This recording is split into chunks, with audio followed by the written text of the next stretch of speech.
Not black folks in California thinking they were going to get some economic relief right about now. Not black folks thinking they were going to get some reparations. And the Black Caucus wouldn't even push it through. Hi everybody, grace and peace. Thank you so much for coming back to my channel. I hope things are going well with you where you are.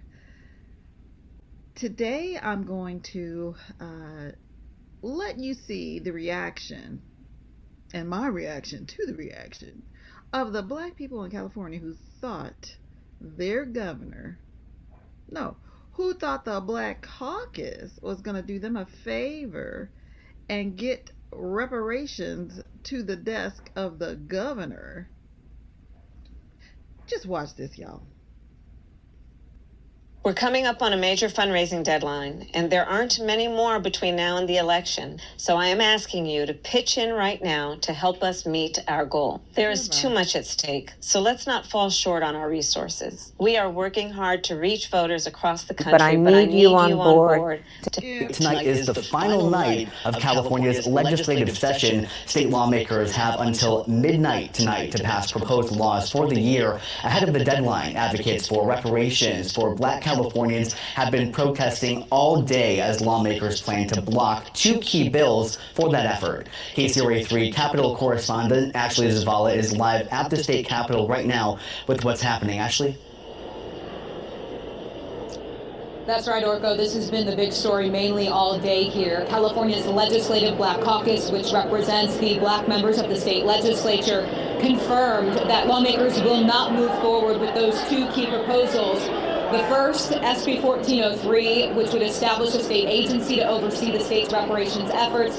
The other, SB 1331, that would establish a state fund for reparations.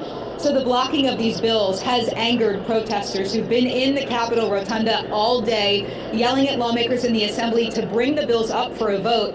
State Senator Stephen Bradford said Governor Newsom's office asked him to make changes to the bill that would establish a state agency and to instead turn it into a study of reparations recommendations by the University of California. Bradford would not accept the changes, and he says the Legislative Black Caucus is afraid of the veto. But the leader of the Legislative Black Caucus, Assemblymember Lori Wilson, denied this. Bradford told us, though, the bills have the votes. We're at the finish line, and I think we as a Black Caucus owe it to the descendants of chattel slavery. We owe it to Black Californians and Black Americans to move this legislation forward and get it to the governor's desk. Wrapped up their legislative year over the weekend, but it was not without protest over the state's landmark reparations bill.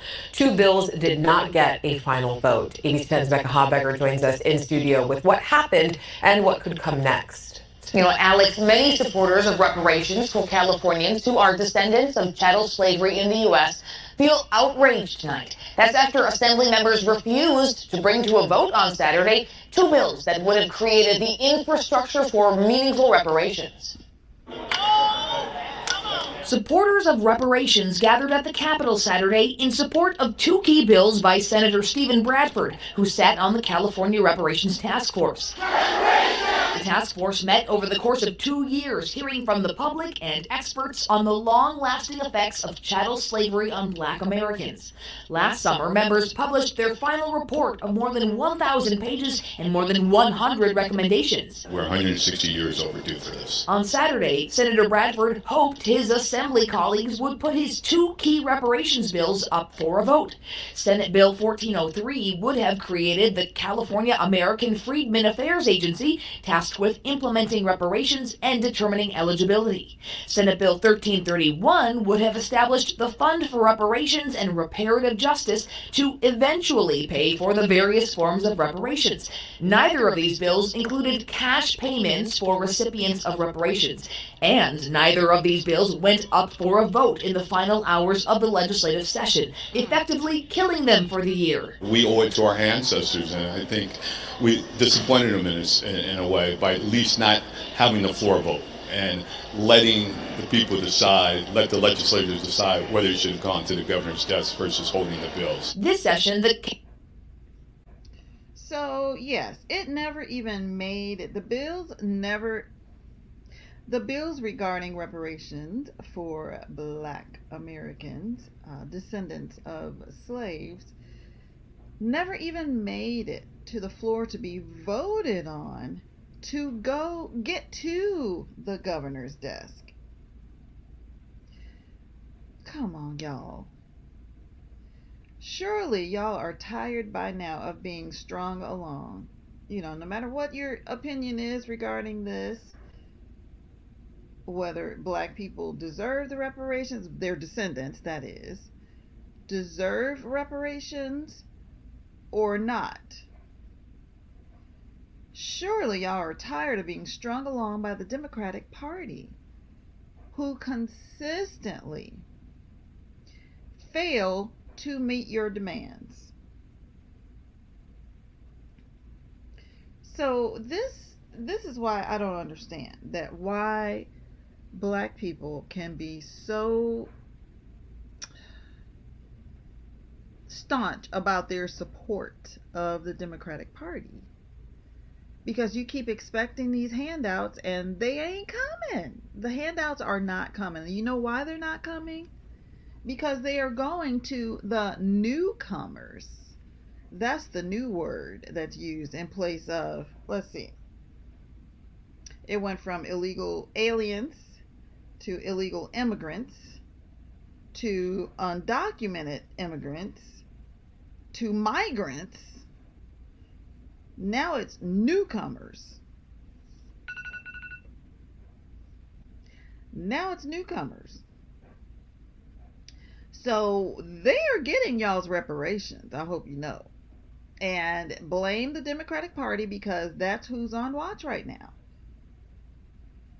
You have people who broke our law by coming over the border. They probably don't even know they broke our law because the very fact that it's being allowed, the very fact that we do not have a southern border anymore, tells them, oh, it's a-okay, so here I go. And they come in, and our slice of the American pie, and by that, never mind my shirt, I just like the shirt, I'm not on that page. Our slice of the American pie, and by that I mean black people and white people and those who are legal American citizens, even those who come from other countries. They're legal immigrants. Our slice of the pie is going to the people who have done nothing to pay their dues. They haven't put anything into the pot, and it's being handed over to them on a silver platter. They're getting the red carpet rolled out to them. I mean, people who look like me ought to be straight up tired of being lied to, of a carrot being dangled in front of you, of being strung along all the time, and nothing is happening. Y'all are being used, and pretty soon they won't even need to do that because they have brought in the newcomers to take your place right at the time that more of us, people who look like me, are waking up to their nonsense. They're not going to even need you now because the newcomers are here. When I hear the words great replacement, that's what I think of now as far as what's going on, what's happening to American citizens no matter what their color. This is ridiculous. Americans, we ought to be tired. And we need to just clean house. Just everybody in the White House, Democratic Party, just get the heck out because they have been infiltrated and they care nothing about the American people, period. And they demonstrate. They demonstrated on the daily. They demonstrated in our faces. I haven't even read this right here yet.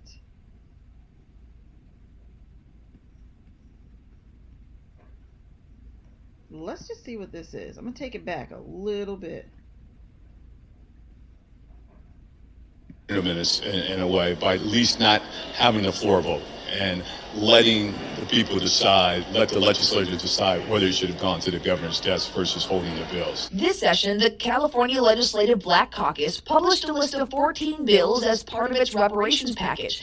But Bradford's 2 bills that brought supporters out on Saturday were not among the 14. In a statement, the caucus wrote, in part, members have chosen to concentrate our collective energy on the legislative priorities that the entire caucus has voted on and those that positively impact Black Californians. We remain committed to our long-term goals and recognize that this is a multi-year effort. 9 of the caucus's 14 priority bills passed the legislature, including a formal apology from the state for human rights violations and crimes against humanity on African slaves and their descendants. An apology is not reparations. Nobody can eat no apology. Nobody can pay their rent with no apology. Chris Lodgson with the Coalition for a Just and Equitable California says he is outraged the California Legislative Black Caucus didn't bring Senator Bradford's 2 bills up for votes. It's disrespectful and it's disgusting. I consider it a betrayal of the people. And Becca, from what we are hearing, there are plans to try again next session, right? That's right. Yeah, Alex, supporters of Bradford's 2 bills say they're going to fight for this next year, though Senator Bradford is now termed out and no longer able to serve. One of the reparations bills the California Legislative Black Caucus passed is actually something you'll see on your ballot, now called Proposition 6. It would change the wording of the California Constitution, which currently outlaws all forms of slavery except for the involuntary servitude of inmates. All right, Becca, thank you for the update, and we will keep you updated. Wow. So, well, there you have it.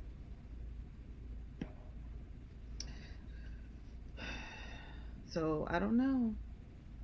Hopefully, y'all will wake up and smell the coffee, because they don't give a rip. They've let everything else through, and it all got passed except for that. And now the man that was heading it up he's out-termed. Well, let's see what happens during this next election, if y'all are gonna still sit there. And now Kamala, mind you, has already said that she herself is not doing anything just for Black people. So don't even let that thought get in your mind. She has already said it. As a matter of fact, I'm going to drop that right here. Do you support reparations for Black people? Well, listen, again, we had over 200 years of slavery. We had Jim Crow for almost a century. We had legalized discrimination and segregation, and now we have segregation and discrimination that is not legal but still exists and is a barrier to progress. We have disparities around housing. We have disparities around education. We have disparities around income. And we have to recognize that everybody did not start out on an equal footing in this country. She's looking at her like, woman, when you going to answer the question? And you see how Kamala deliberately went all around the mulberry bush. Watch this. And in particular, Black people have not. And so we have got to recognize that and do something about that and give. Just missed something important. She's gonna interject something. Start out on an equal footing in this country. Right there. And recognize that everybody did not start out on an equal footing in this country. And in particular, Black people have not. And so we have got to recognize that and do something about that and give folks a lift up. That's why, for example, I'm proposing the LIFT Act. Give people who are making $100,000 or less as a family a tax credit, which will benefit and uplift 60% of Black families who are in poverty. So by default, it affects Black families, but there's not a particular policy for African Americans that you would explore. But no, if you look at the reality of who will benefit from certain policies, when you take into account that they're not starting at the same place and they're not starting on equal footing, it will directly benefit Black children, Black families, Black homeowners, because the disparities are so significant. So if we focus on the specific issues that have resulted in the greatest disparities, and we understand that that's part of why we're doing it. Listen, the reality also is this: any policy that will benefit Black people will benefit all of society. Let's be clear about that. Let's really be clear about that. So I'm not going to sit here and say I'm going to do something that's only going to benefit Black people. No, because whatever benefits that Black family will benefit that community and society as a whole and the country. Right? See, it sounds good until you do a little bit more digging. The fact of the matter is, just as it was said by others, the Biden-Harris administration has done things for particular groups of people, other people, like particularly for LGBTQ community, particularly for the Asian community, which, around that time with COVID going on and how Asian American people were being attacked, it was, they came up with a law basically to protect them, specifically protecting Asian people. Every time Kamala is about to lie, she says, let's be clear on this, or let me be clear. That wording is wording I remember Obama using. But when it comes out of Kamala's mouth, and I don't know, maybe it was when he said it too. I can't remember back that far. I'm not on that page right now. I'm talking about the here and now. When Kamala uses that phrase, get ready, because she is clearly about to lie.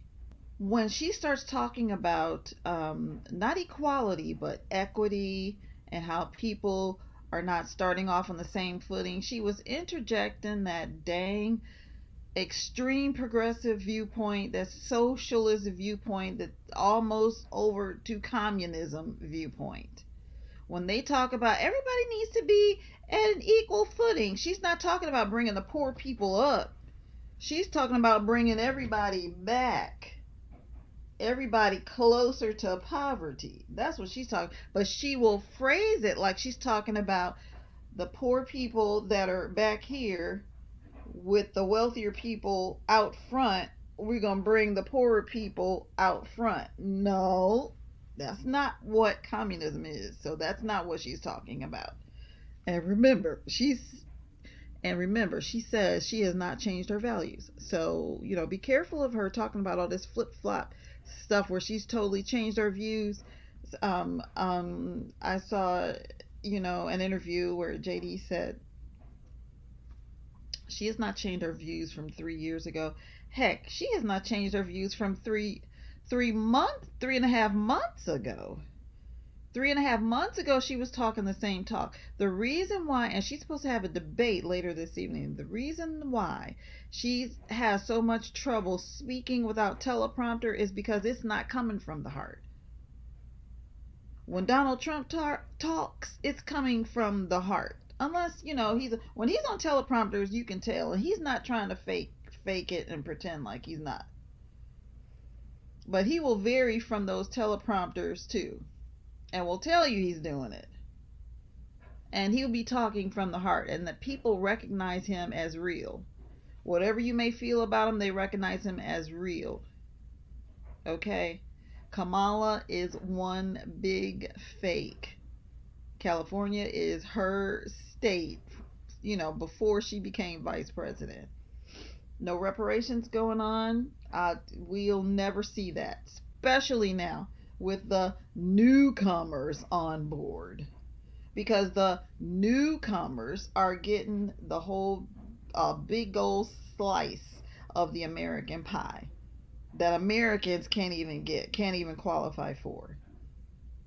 I saw a video earlier, and I have to find it. I'm going to see if I can find it, where a Venezuelan family that's been here for 2 years, a young couple, been in America 2 years, they're in a brand new house. Kamala's talking about, oh, $25,000 to first-time home buyers. That means the newcomers. Because American citizens, you still gonna have to qualify the regular way, like with credit checks and all of that. Newcomers don't have to qualify by credit. They don't have any credit established. They just get here. At some point, y'all, we are gonna have to stop falling for this, and I'm talking about all of us, blacks and whites in America. We've probably been here the longest. Okay, we've been in America the longest. We have got to stop falling for the foolishness. Stop expecting a handout. Expect instead an assistant hand up, perhaps.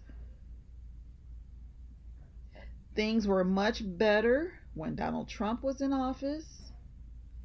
I remember the statistics being said that there were more black women creating their own businesses than ever before in history. That happened on Trump's watch.